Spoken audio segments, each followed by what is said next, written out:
Excited to see everybody here today. We're going to have a fun conversation about women's invisible anger is what's on the agenda today. And I say fun because I actually think it will be fun and full of glee. So we've got Jennifer Cox here today, who I've already sort of been talking about. Jennifer's the one waving. And so Jennifer, the reason that you and I connected is because you run a group in the UK called Women Are Mad, right? Yeah. Wonderful name, wonderful group. So this audience here is all brand new to you. So can you tell us a little bit about yourself, about your group, kind of your background and credentials so we can all get a flavor for who you are? Okay, so I am a psychotherapist. I originally trained at the Tavistock in London, and I've been working, so essentially kind of my whole professional life in forensic and psychiatric settings before I kind of around the time of kids decided private practice would be easier.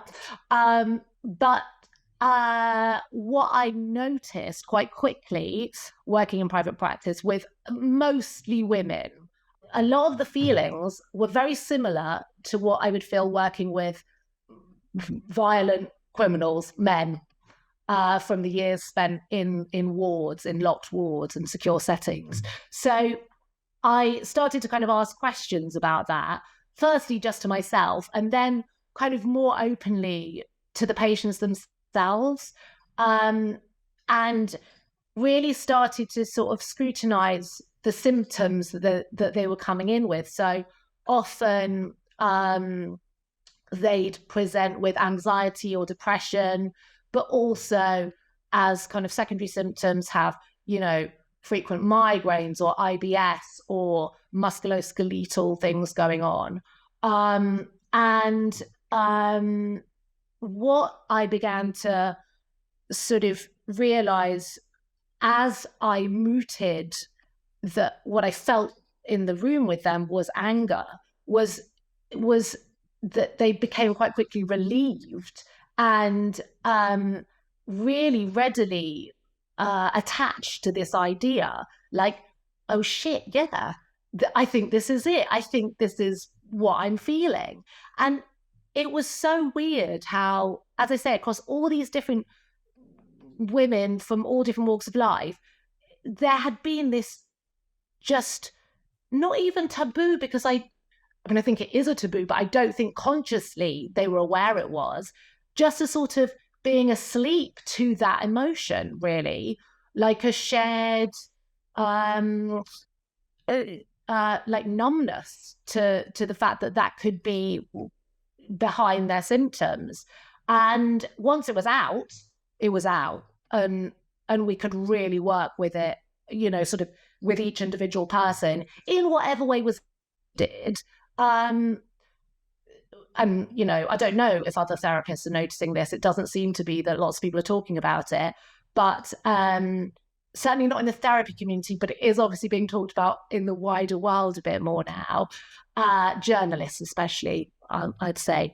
But thought, I can't keep this sort of to myself any longer. I need to do something about it. So I set up I'd never been on Instagram, and I had to get a friend to help me set up a little account and, added a few people I thought would be interested, and did a couple of IRL groups with them, talked more. And then The Guardian basically got hold of it and featured it in this article about women's rage. And from there, everything sort of snowballed. Well, part of what I get as you tell that story is this pulse in the community that you were working with of anger that was there. And then as you started to talk to that more publicly, folks just glom on in such a way that you go, wow, there's really this need. And so you've had to you've built this community because you've been a beacon for folks in talking about it, which I think is testament to how few sources there are in the world really talking about this in this way. So for folks in the room who don't already know, part of the reason that I found this with Jennifer is because I've been thinking about this for a long time and have dedicated many a midnight Googling session to try to figure out not how to, like when you Google things about anger, what you find is a lot of resources about how to suppress anger, how to be less angry, how to manage anger. And my experience, being socialized as a woman and raised that way, is that I don't need any practice at that. I'm too good at that, right? What I actually need is the ability to identify places where I'm angry and almost cultivate that, because there actually is a lot of justifiably enraging things that happen when you're raised in patriarchy, right?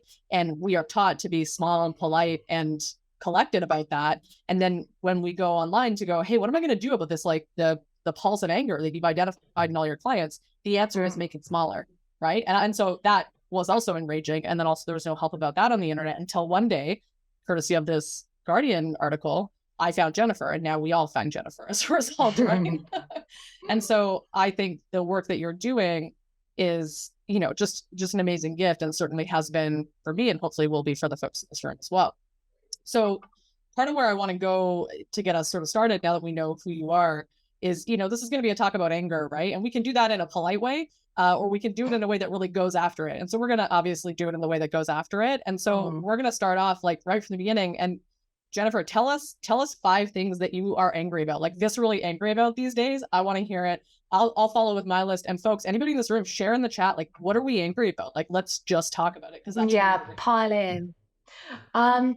So, okay, on this day, in this hour, I've actually made a list, and it got longer and longer. So I'll try and keep it to 5. So yesterday, a report came out on the BBC. Teenage girls feel unsafe on the streets. That I think it was like 44% or something, and it broke my heart, because even in the same report it said, but they feel hope for the future. And I just thought, well, what's that based on? I mean, how tragic! It's sort of like this, fantasy that life gets better. It doesn't get better. It starts shit at that point, girls, and it carries on. So that makes me angry. Women's body rights being eroded. I mean, you will all have your feelings about this. But I think what I realized, we had Dawn Le Guen's from Planned Parenthood on the podcast, because I also do a podcast called Women Are Mad, and she's a kind of hero of mine. And she so obviously we're talking a lot about abortion and abortion rights being removed, and what emerged in that conversation was actually how my co-host, one of whom is in London, didn't realize that in the UK, actually, abortion is still classed as a crime against the body. It's not legal. So, it feels like a very kind of precarious position, really, in terms of where it sits in what we're allowed. So that makes me angry. Women doing twice as much in the home as men, whilst also working at least as hard in their jobs. And I'm not just talking about, the hoovering and making lunch. I just mean the mental load. It's we know what we carry as women, and we know that men don't carry that. That makes me very enraged. Medical sexism, don't get me started. I mean, so many of my patients, this is what I have to help them with, and I write endless letters to consultants saying, just please give this woman a hysterectomy. She's living in constant pain. This is all she wants. And I mean, the list goes on in terms of how many women I've supported getting the doctors that are meant to be listening to them to listen to them. The fact that sanitary towels were only tested with actual human blood this year, this August, that is astonishing. And then Holly and I were just, as you reminded me, Russell Brand. Cherry on the cake. That's my 5/6. That's your 5/6. Yeah. Jennifer and I were talking about this before we got on this call, going, oh yeah, what is our 5? Because it changes, right? The list is maybe it's 100 items long, and it's just the top 5 is different from moment to moment, right? And yeah, like it's when you first start building a list of 5 things that you're angry about, you're like, maybe I only have like 2 or 3. And then you're like, oh no, there's this, and suddenly the list becomes very long. And Holly, Russell what's Brand is just one yours? example. Yeah, so mine, related to Russell Brand and also just our entire trash fire of a society is like sexual assault conviction rates. What a disaster, right? And the narrative that goes along with it about false allegations of assaults, that it's this rampant problem. It's a teeny tiny problem. It matches that of every other crime. And almost nobody ever gets convicted for domestic violence, for sexual assault. Like, couldn't be more mad about that. And in particular, the Russell Brand news has got that well enough for me. Well, and what we were saying as well was how unsurprising it was, and that's almost that's the most shocking thing, isn't it? That we all knew, no one was shocked. Yeah. How dreadful. Yeah, and there were gossip sites in the days before going, there's going to be a big revelation about somebody in comedy, and people were like, it could be that guy, it could be that guy. It's like a list of like 6, 7, 15 of them that people just like, oh, that one. Like, and all those ones we're still waiting on, I guess. I don't know. It's just a disaster, right? So real angry about that whole mess of things. Another thing that's really in my focus these days is just the extent to which women are excellent enforcers of patriarchy. And item number 3 on that list is how good I am at reinforcing patriarchy upon others and upon myself. Like I've got a real streak of disappointment about me these days about how well we all uphold the thing that squashes us all. And so, yeah, I'm doing a lot of thinking about that these days, and just not loving any minute of thinking about that. And then Jennifer, along the lines of you, the teeny tiny amount of funding that goes into women's health, basically nothing, right? We were talking earlier about how I have endometriosis, something that affects between 10 and 15% of women. It's like less than 2% of the funding. It's like it's this massive disease that usually takes people 10 years to get diagnosed, and nothing, right? And it's hugely disabling. And yeah, people go through hell. Yeah, you name any women's health condition, and that's what you're going to find. Endometriosis is just one example, right?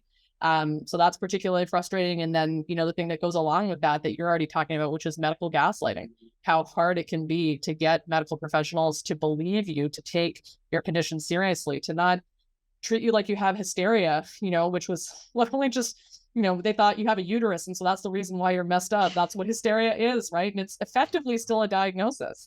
It's all in your head. Have you considered that it might be psychosomatic? Which, Jennifer, is why you have all those patients that have to get you to advocate for them, right? Yeah. Yeah. And so I'm having a whole apocalypse about that. So that's my list of 5 reasons why I'm angry.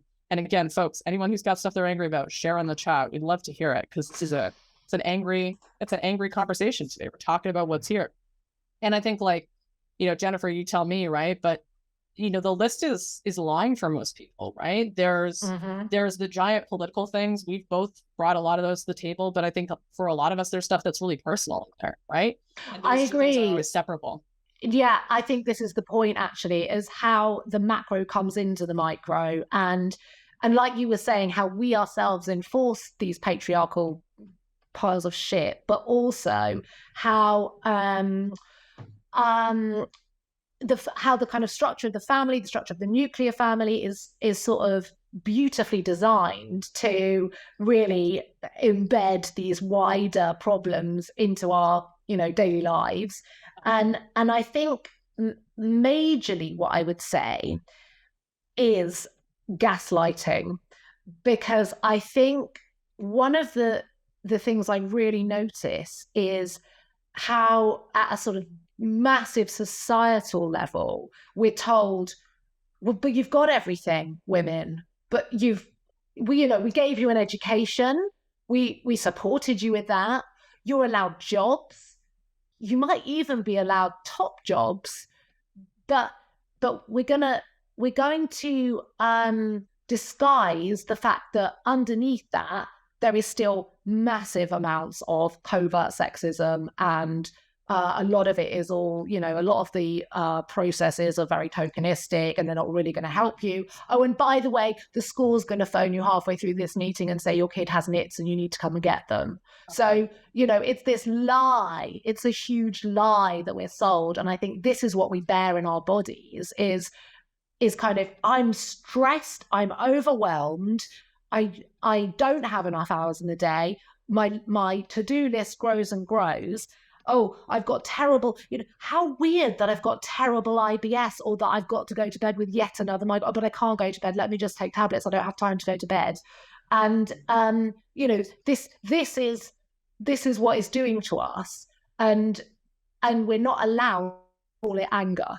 We're not allowed to call these feelings that are getting stronger and stronger in us, and our bodies are having to kind of take the hit on, rage, when there's so much to be angry about. Yeah.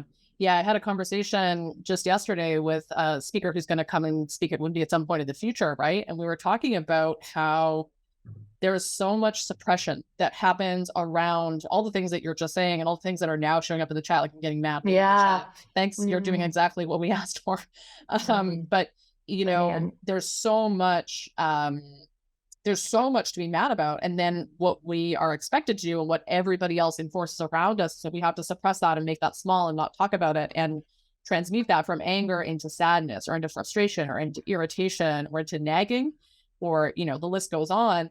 And bitching. Yeah, bitching, a common one. And like, one thing that I was talking about with this other potential speaker is that there's, I quite often feel that, if I'm angry about something and other folks haven't yet caught on to that, it's contagious in a way that folks don't like. Because if I share the truth about it, suddenly then they inherit some of that anger, and they have to cope with it. And so folks sort of, we all have this collective system of shutting that down, so we don't have to be with the reality of our lives, which are legitimately enraging, right? Like all the stuff that you're talking about, like, how are we not rioting in the streets sometimes? I actually wonder. And we have these strong societal mechanisms to suppress that, so that I think we don't riot in the street. It's a big part of it, I also think, because we're brilliant, because women are actually brilliant, we make a really good performance of being fine.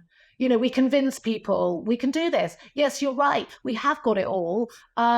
We must have it all, because you're saying we do, and because it's too mad if this isn't true. That madness has to be housed within me if indeed it's wrong, if you see what I mean. And maybe not making full sense here, but it does feel as if, I think, we are the ones that hold it together. Our bodies take the hit, our brains take the hit, but we make a really good act of being fine. So nothing changes. Right. Yeah. And, you mentioned earlier that you started to notice this thread in your therapy practice. Like, how do you notice that folks deal with that cognitive dissonance? How do they transmute that anger? Where does it go to? So this is what I think happens, is that they think it's their problem. Because if you look on an Instagram account, everyone else seems to be doing absolutely fabulously, and no one else has an issue. And indeed, if society is perpetually telling you that you have everything, and you should be grateful. I love that one as well, the grateful journals that we're all meant to be keeping. And so then if you feel like, oh, hang on, there's some dissonance here, something doesn't feel right here, then it's you're the issue. And then and so you feel like, I'm losing my mind, I'm having a panic attack, give me some drugs, I'm really depressed, I don't want to get out of bed. No wonder you don't want to get out of bed. Like, look what you have to would want to get out of bed for this. Yeah. Christy Turlington doesn't get out of bed for less than $10,000 a day, but we get to get out of bed to do the dishwasher again, right? Like, again. Yeah. This is it. Yeah. So when you say, where does it go? It goes back in. It goes into us. Yeah. And what does it do when it's in us? Like you talked earlier about, like, there's physical symptoms like IBS, like that's a common one. What else do you see? Well, I guess, if you think about what stress does to the body, so that will raise your heart rate, that really puts stress on your lungs, on basically every other organ, because it's fight, flight, you're meant to do something with it. It's meant to be acute. You get rid of it, you move on. But when this is every single day, potentially for hours on end, this level of kind of stress and the inflammation it causes ends up just sitting in us, and we get used to it. And we get, oh, my back's really bad. Yes, of course your back's really bad, because you're sitting with vast amounts of, chronic inflammation in your body. And I think equally the brain suffers in the same way, because we're, our brain is in our bodies. And you know how you feel when you've, for example, had COVID or something, and you feel very post-viral, and that's your brain reacting to that extra inflammation in your body. Well, if you've got extra inflammation in your body, because you're stressed out of your box all the time, then your brain is going to suffer, just like when you've had a virus and you feel dreadful and quite depressed. Mm-hmm. So, I think it goes somewhere, and this is where it goes. But it doesn't leave, it stays. Yeah. I think there's something really interesting about anger. Like it's hard to find on the internet, but if you find yourself in the right places, and Jennifer is one of those right places, but people talk about anger as being, the positive thing about anger is that it is an emotion that elicits action, right? It's a cue that there's something wrong, that the way that the world is around you, or the way that you're being in the world, can't continue the way it is without harm, right? Mm-hmm. And so it kind of enables you and forces you to create change. And so part of what happens physiologically with anger is that your body, almost like fight or flight, gets queued up for action. But because of the way that we hold anger in society, and we hold women in society, that then has nowhere to go, because what we do is we get small and we suppress it, and we hop on top of the bomb and, smother it using our own bodies. And so just like you find with that sort of fight or flight around trauma, when that gets suppressed over the long term, all that tension goes somewhere. Where it goes to is often harming you, right? Yeah. Yeah, it's completely inverted. I'm just wondering, can we read out some of the chat of people? Sure. Yeah, go ahead, Jennifer. Find some of the greatest tips. Oh God, where to begin? I love this one. I saw one while you're looking. I saw one earlier that got sent to me earlier this week that really should have been on my list, but there was a report recently about, I don't know if it was a report, but some reporting done recently about how common sexual assault is in the operating room against female physicians. This is where and I love this. What the fuck? Yes, what the fuck? Yeah, what the fuck is the only correct response to that. If you want to be really triggered, it's a great piece of journalism to read, and just incredibly common. And some of the responses from that, they interview both sides of the issue, and there's a lot of more senior male physicians going, well, listen, that's the way it is. If you can't hack it, then you can't hack it. And it's like, what are we talking about here? What is this? Yeah, if this fire's too hot, get out of the kitchen. Like, oh my God, it's actually insane, isn't it? And this is good, the testing of medication on men, because this is the whole, women's bodies just being small men's bodies, basically. No understanding for years and years of our very different physiologies. And that has clearly perpetuated, hasn't it? I mean, we were saying, weren't we, once, about this sort of our women's body's just too complicated, but it's just that they haven't bothered looking. No, nobody's interested. I think you get it on one of two sides. You either get that it's just small men's bodies, like you said, no need to test, or you get, women's bodies must be hormones. And then that's the whole explanation. They just go, it's down to the hormones. And then they go, have a birth control pill. And then that's the solution, right? That's sorted. Thank you. Oh, that's the other thing. Sorry, just on the topic. The thing that really pisses me off, so the coil, the IUD, you probably call it, is this incredible, I agree, medical, amazing, love it, helps so many women in so many different ways. But if you have any issues with it, good luck getting anyone to take you seriously, because it's a medical miracle. So shut up. And again, if there's a problem, it's with you and your weird body that can't somehow adapt to our little coil. Because there was a big lawsuit, just, you may have heard of it, that's just kind of come up. I think in the UK, it might be more global. And this really kicked up for me a lot of what I've heard from patients around this, that a bit like with the pill, but shut up, it works. What about these awful side effects? Yeah, it's inconvenient. Yeah. Well, I've got a speech about this, and then we'll move on just from talking about the things that we're mad about into a little bit more. But, one thing that, speaking of the IUD and all these things, right? Like, quite often for folks in this room who have had IUDs inserted, the sort of stock line is, it might hurt a little, just a pinch, take some Tylenol, right? And I've never been pinched the way I've been pinched when I've had an IUD installed, right? Some of the most traumatic things that have ever happened to me in medical settings were IUD installations and removals, right? And it is bizarre that, doctors who concern themselves with women's health can watch folks writhe in pain the way is incredibly common with IUD installations and not want to have any amount of thinking about pain relief other than Tylenol, right? There's lots more that folks can do, but it's not something that we do. And that's common across the board with women's health issues, right? Lots and lots of procedures are just shockingly painful and no pain relief is offered. And it's a really interesting thing because IUDs are incredibly effective as birth control, incredibly long lasting, don't come often with the same kind of side effects that hormonal birth controls do for many folks, and come with often for many folks an incredibly traumatizing beginning and end, right? And so we could keep going. We could keep going.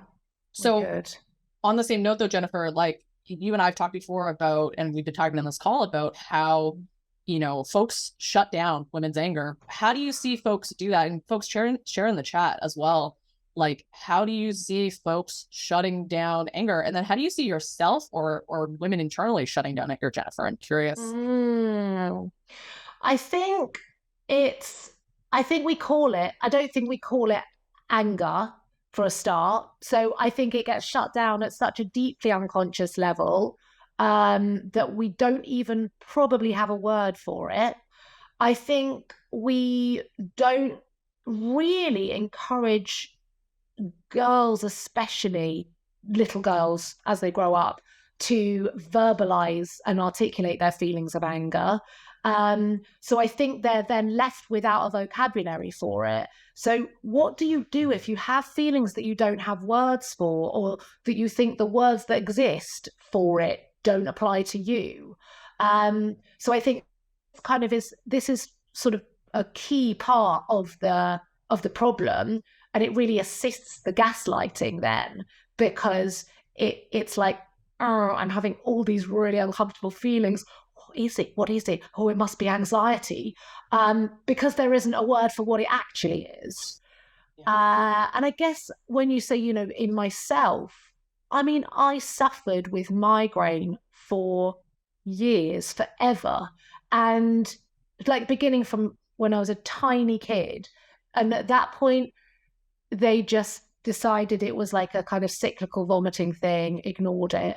It was some sort of just physiological, nothing to do with psychology. Psychology didn't exist in the 80s. And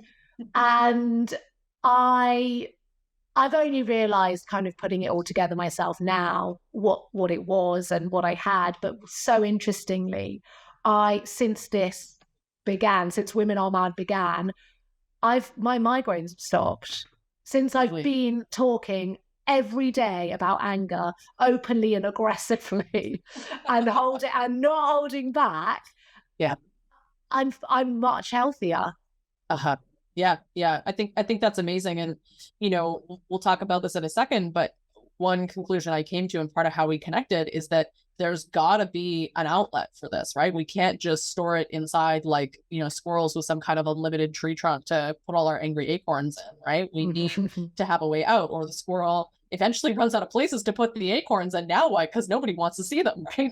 And so I love that release for you has had such tangible impacts. And also what a tragedy that this very natural thing, like this is how we process all emotions. There's like a, common saying in therapy. It's like, you can't ever feel one feeling for more than 60 seconds, right? We move through feelings, we process feelings. That's the whole thing about therapy.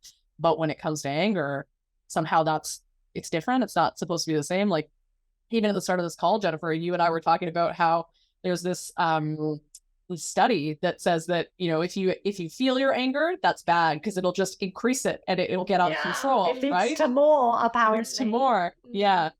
And so I'm glad that release has worked. It's amazing. Oh, I can only recommend it.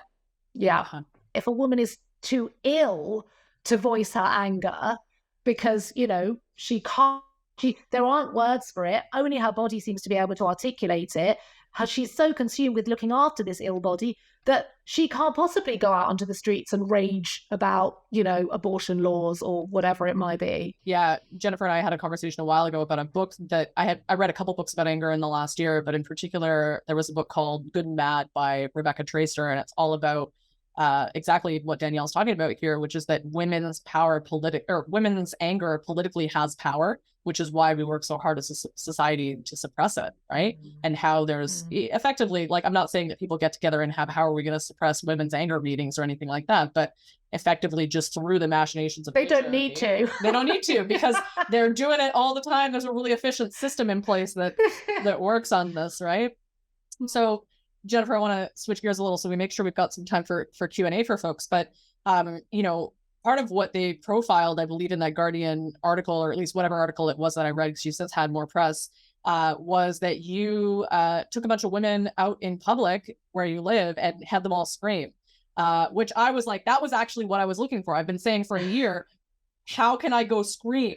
I need to go scream. Where can I do this? And then there you were, like a beautiful beacon of hope, someone who'd done it. Got a whole troop of women to do it. And I went, I need to meet this woman. And also we're doing it at WIMDI. And so for folks who don't know, tonight at 5:30 here in Vancouver, we're having Scream in the Park. So if you're here and you want to come down to David Lamb and get some of your rage out as a way of, you know, Jennifer talked about releasing it and how in conversation over the last year, she's been able to like change her relationship to anger. That's really what we're up to. But Jennifer, tell us how you ended up at taking a bunch of women together to scream. I'm curious. I mean, do you know, I just thought I've got to get this out. And I think if I need to get it out, other people need to get it out. And I think it was just in one of those groups, the ones I was talking about, the kind of quite informal friends of friends things. I had two of those, and it was mainly discussion based. It was, you know, little prompts and splitting off into smaller, you know, units and having a really good hash out of what anger was for us and what was making us angry, a bit like today. But I just felt like, no, it's not enough. It's great talking about it. Yes, amazing. We need to, like, every day, all the time. But our bodies have got to get it out. We've got to get this sort of pack down wellspring of rage out of our bodies. It's been sitting there too long and causing the havoc it's been causing. So I just thought, easiest, freest thing, a scream. And it was magical. It was absolutely magical. And we went to this place in Highgate Woods, which is in North London, where witches used to meet. In Covens, and it's very wooded and quite kind of, you know, ye olde England looking. It was a really misty morning, and a man walking his dog said afterwards, he said, because we were all emerging, and he said, "Were you screaming? Were you women screaming?" And we said, "Yes, we were." And he said, "Oh, because I wondered what it was, but I mean, I couldn't come and see you because, you know, I've got my dog and he'd been scared." And I mean, he just said it all. And this was so shortly after all the Met horror. And someone had said, who was coming to do the scream, "Do you think the police will kind of intervene or stop us if they hear us?" And I said, "Well, it's the first time the London Met will have done anything upon hearing a woman scream, so bring it on." Yeah. I wanted them to. I thought this will make the headlines. Yeah. Police finally show off when women scream. Of course they didn't. Of course not. No, just the guy with his dog who went, right, I'm going to stay away from that mess. Yeah. Frightened on behalf of his dog, right? His dog was frightened, apparently. His dog was not him, just the dog. The dog was completely unfrightened looking. Oh my God. Okay, so last question before we turn it over to Q&A. Like, you know, you've got a captive audience here, a bunch of smart, engaged, baby enraged women. What's the revolutionary message you want to leave them with as the last thing you say before we unleash them upon you for questions? I think I want to say a few things, just very brief, just as little takeaways. 1, stop apologizing. 2, get back in the room. And 3, get comfy with being uncomfortable. And this is really what's helped me in terms of my day-to-day anger minimization toolkit. Just, it's these are the little sort of behavior, facts of life and really ordinary behaviors that we find ourselves conforming to. So we apologize all the time. We leave the room when we're asked to, metaphorically, I'm talking. And we can't bear making other people feel uncomfortable. So those all conspire, essentially, put together, I think, to really contribute to our kind of general and anger levels. So if we can address those, I think already we're doing something quite significant to sort of kind of stem the flow a bit.